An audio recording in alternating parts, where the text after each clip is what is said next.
Okay, let's unpack this. We've been handed a deeply detailed strategic assessment, and its core argument is pretty stark. It is. It says that the current moment, January 2026, isn't just a political shift. It's a systemic inflection point, something that could, fundamentally reshape the entire post-1945 international order. Right. So our mission today is to pull out the critical nuggets from this report to help you understand this new era, which the source material calls Trump 2.0 at the systemic edge. And that phrase, systemic edge, I mean, that's not hyperbole. I know. The analysis argues that the second administration is qualitatively different. It's fundamentally restructuring American power in a way that just wasn't possible during the first term. And it highlights four major differences that really elevate the global risk. Exactly. Right? Yeah. And the first one is about the architecture of power itself. It says institutional constraints have eroded. We're talking about, the systematic purging of career civil service. Minimal establishment resistance left. Yeah. And federal agencies being repurposed. The internal guardrails are largely gone. And this all happens concurrently with the second factor, which is this extreme international environment fragility. The world is already on edge.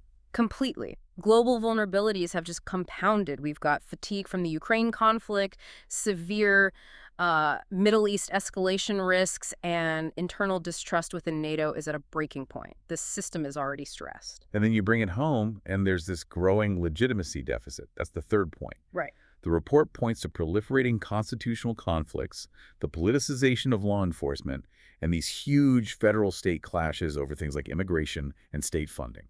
Which all culminates in the fourth, and I would argue the most consequential difference, accelerated norm erosion. Explain that. What does that mean in practice? Well, the actions detailed in this report, they don't just bend the rules. They target the core assumption that the U.S. should be constrained by law or by state sovereignty, both at home and abroad. They're trying to break the conceptual framework itself. So when these four factors converge, what does that create? The report uses this term from complexity theory, and this is where you need to lean in. It calls it a high-coupling, low-redundancy environment. That's the critical insight. Think of it like a complex machine where all the parts are bolted really tightly together. That's high coupling. Okay. And then imagine you've gone in and removed all the backups, all the safety switches. That's low redundancy. So basically, if one thing breaks or, one shock hits the system, it just propagates and accelerates across everything else much faster. Precisely. The resilience drops right when the stress is highest. The guardrails are gone, and the shock absorbers are too tightly linked. And to analyze this, the report focuses on three major axes of disruption: geopolitics, financial governance, and trade. Okay, let's start with the geopolitical shockwaves, because the source material is filled with some specific, concrete actions that are, truly rattling the global security architecture. It is. The most immediate shift is in U.S. alliance strategy, moving from collective security, that old hegemonic leadership model, to what the report calls coercive primacy. And coercive primacy is really just transactional dominance. It treats alliances not as shared defensive structures, but as bilateral protection arrangements. So the U.S. grants protection, but it's subject to specific, often shifting demands. Exactly. And we saw this doctrine tested immediately in the Western Hemisphere. Yes, the deep dive provides the highly specific case study 1, the Donroe Doctrine in Venezuela. Right. The report confirms that just 3 days into the new year, January 3rd, 2026, the U.S. launched Operation Absolute Resolve. This was an explicit military strike. A strike involving elite special forces and law enforcement, all targeting Venezuelan President Nicolas Maduro. The details are chilling. The operation, it says, resulted in the killing of about 75 Cuban and Venezuelan guards during the capture. And then Maduro was transported to New York to face these long-standing narco-terrorism charges. But wait a second. If the U.S. essentially abducted a head of state with a military operation, how did the Justice Department legally square that? How is that not rising to the level of a war? Well, this is where the legal gymnastics come in. The DOJ opinion claimed the action served important national interests. Of course. And it essentially defined the whole thing as a law enforcement action that was just supported by military capacity. So it bypassed any need for congressional war authorization. It's a systematic use of legal process to bypass the traditional checks. That's the pattern. And the diplomatic fallout was immediate. The administration established this Donroe Doctrine of hemispheric dominance, with the president explicitly stating the U.S. would, quote, run Venezuela. Yes, until the oil infrastructure is rebuilt. Though we have to note the Secretary of State later contradicted that. Right, calling it merely a transitional authority structure. And that contradiction is vital. It's a perfect example of the erratic signaling the report describes. That volatility is a feature, not a bug. It's designed to maximize opponent uncertainty. Okay, so now, pivot from Latin America to Europe, where the Greenland crisis is being framed as an existential threat to NATO. It really is. This is where the pressure hits the core architecture of post-war security. So the president declared on January 15th that anything less the U.S. control of Greenland is unacceptable. Justifying it based on the Golden Dome missile defense system and, rising Arctic competition. And the Danish Prime Minister, Mette Frederiksen's reaction was exactly what you'd expect. She said an attack on Greenland would mean the end of NATO. But what's fascinating is the sheer speed of the European reaction. They didn't wait. Not at all. Denmark had already committed 42 billion kroner, that's over $6 billion, to Arctic defense in 2025. And they deployed allied troops from Sweden, Norway, Germany in a coordinated response. So the broader implication isn't just Denmark getting angry. It's the collapse of allied political cohesion. Right. 6 major European powers signed a declaration stating clearly that Greenland belongs to its people. And the French response was particularly sharp. They deployed a nuclear submarine off Canadian shores. A very clear signal. When the U.S. mentioned Greenlandic aspirations, France was signaling that the sovereignty of their own territories, like Saint-Pierre and Miquelon, was non-negotiable. The report argues this creates a self-defeating strategic trade-off. It does. It might create some short-term U.S. leverage, forcing allies to pay more or make concessions, but it guarantees the long-term collapse of Article 5 credibility. Europeans are now actively planning for a world without the U.S. as a reliable anchor. It's almost surreal. We're talking about the potential collapse of NATO over Arctic real estate. And we have to remember the convergence point here. This is all happening while the administration is simultaneously pushing the limits of domestic authority. That's right. The report details domestic threats, like threatening to invoke the Insurrection Act in Minnesota after clashes between IC and protesters. But the financial threat against the states is even more sweeping. You're talking about the plan to deny all federal funding. All of it, starting February 1st. That's over $800 billion in transfers for Medicaid, highway funds, everything. To states containing sanctuary cities.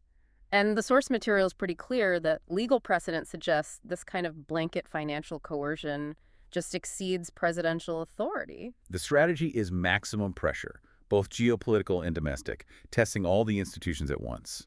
And that chaos brings us to our next major axis of disruption, one that touches every person listening right now: the Federal Reserve independence crisis. The report calls this a qualitatively different constitutional crisis. Which is about as high as the stakes get in a report like this. We're moving from political shouting matches to something much darker. And what's fascinating is how the conflict has moved from rhetoric to an outright criminal investigation. Just days after the Don Roe Doctrine was announced, on January 11th, the Justice Department served Fed Chairman Jerome Powell with grand jury subpoenas. Threatening criminal indictment. Criminal indictment. And the pretext for this was cost overruns on the Fed headquarters renovation. An audit focused on a $600 million jump in costs. Right, from $1.9 billion to $2.5 billion. Correct. And the reaction was immediate and just unprecedented. Powell issued a video statement accusing the administration of using federal prosecutors to interfere with interest rate decisions. All while the president is systematically escalating attacks, calling Powell that jerk in a speech. And this institutional assault goes beyond the chairman, too. The report details the parallel legal battle over Fed Governor Lisa Cook, who the president tried to fire back in August of 25 over these debunked allegations. And federal courts blocked that removal, citing the Federal Reserve Act's for cause provision. This whole thing is now heading to the Supreme Court. Oral arguments are scheduled for January 21st. And this is the first time in the Fed's 112-year history a president has even tried to fire a sitting governor. It's a frontal assault. It is. It's an assault on the independence of the institution that's responsible for stabilizing the entire currency. Okay, so here's where it gets really interesting for you, the listener. How did the markets respond to this explicit politicization of the Fed? They registered immediate and profound concern. And that's how the source introduces this concept of market-based constitutional enforcement. Okay, slow down for a second. How do currency traders and bond markets enforce constitutional law? That sounds abstract. It's not. It's simply pricing in political risk. On January 12th, gold surged 3% to a fresh all-time high above $4,600. So investors are fleeing. They're fleeing traditional assets because they fear that political interference will lead to, hyperinflationary policy, or worse, governance instability. So the financial side of this constitutional conflict is that bond vigilantes and currency traders are basically demanding a premium for owning U.S. debt. That's it, exactly. They're saying if your rate decisions are political, we want to get paid more for the risk. Precisely. If markets believe future rate decisions are political, long-term rates could spike even if the Fed cuts short-term rates. And this links back to broader economic vulnerability. By May 2025, the U.S. had the highest default risk among G7 countries. As measured by credit default swaps. Yep. That's the market literally pricing in governance failure. That's a huge aha moment. It's not just diplomats or judges pushing back. It's global markets putting a price tag on instability. Let's move from tanks and central banks to the global trading environment. Axis 3, trade paralysis, and the threat of de-dollarization. Well, we've connected this back to the bigger picture of norm erosion. The administration has just systematically undermined the World Trade Organization. I mean, they suspended contributions to the WTO budget indefinitely back in March 2025. And of course, they've de facto paralyzed the appellate body since 2019, which removes the ability to enforce global trade rules. And the tariffs are just staggering. The report notes the average U.S. tariff rate hit 16.8% by November 2025. The highest in over a century. In a century. That means huge portions of the global supply chain are now subject to political negotiation, not predictable trade law. And that loss of institutional credibility, coupled with historically high debt, we're talking $36 trillion, 125% of GDP, and sanctions being weaponized. It all just accelerates this de-dollarization trend. Other nations are actively looking for alternatives. They have to. So what are the key indicators that the dollar's status is eroding right now? Well, the dollar's share of global allocated reserves has drifted down toward 56%, which is its lowest level in decades. And meanwhile, central banks are hedging. They're hedging big time. Gold's share of global reserves climbed from about 11% to nearly 30% between 2017 and early 2026. They want a politically neutral asset because the dollar is no longer perceived as neutral. The consequence of losing reserve currency status would be eliminating the exorbitant privilege. We hear that phrase a lot, but what does it actually do for the U.S. budget? It's the superpower of the U.S. economy. It allows us to finance vast amounts of debt at extremely low rates, and crucially, to run massive trade deficits without our currency collapsing, because the world constantly needs dollars. And losing that privilege would force a massive, painful fiscal adjustment. Huge. Interest payments would surge. Which brings us to the core theoretical test in this assessment, the legitimacy-efficiency trade-off. And the report concludes that the administration prioritizes efficiency.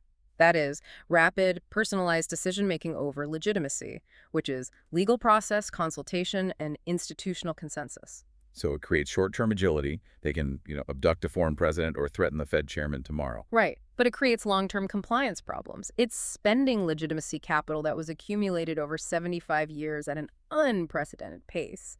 And this raises the central question that reframes the whole analysis. The question isn't simply, will Trump break the system? The question is, how much structural damage can the international order absorb before American power projection becomes self-defeating? So let's synthesize the likely scenarios.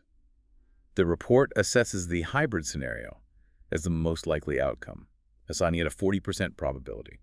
What does that future look like for us? It's messy, but it's a transformation, not a total collapse. It predicts alliance strain without a full rupture, so NATO survives, but maybe in name only. Okay. Institutional paralysis without dissolution, and constitutional tension that's contained, but often barely, by the courts.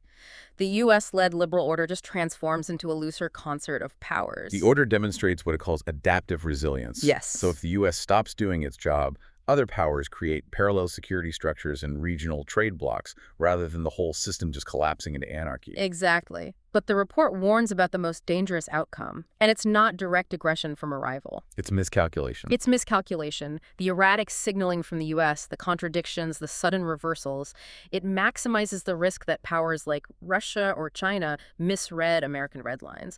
They might misjudge U.S. resolve on Taiwan or underestimate the NATO response to pressure on the Baltics. Because wars often result from misreading commitment, not just clear hostile intent. So what does this accumulation of systemic stress tell you, the listener, about the current moment? We are witnessing something novel. The source material calls this unforced hegemonic decline. And that's the key. This isn't Rome being invaded by barbarians. This is like Rome deciding to torch its own roads and tax collection system because it decided the infrastructure was inefficient. The decline is self-inflicted. The system is still standing. But the critical distinction for you to consider is this. The coming months will determine whether January 2026 marks a manageable inflection point, a dip that leads to new arrangements, or whether the current stress leads to a sudden phase transition into a new and potentially much less stable global equilibrium.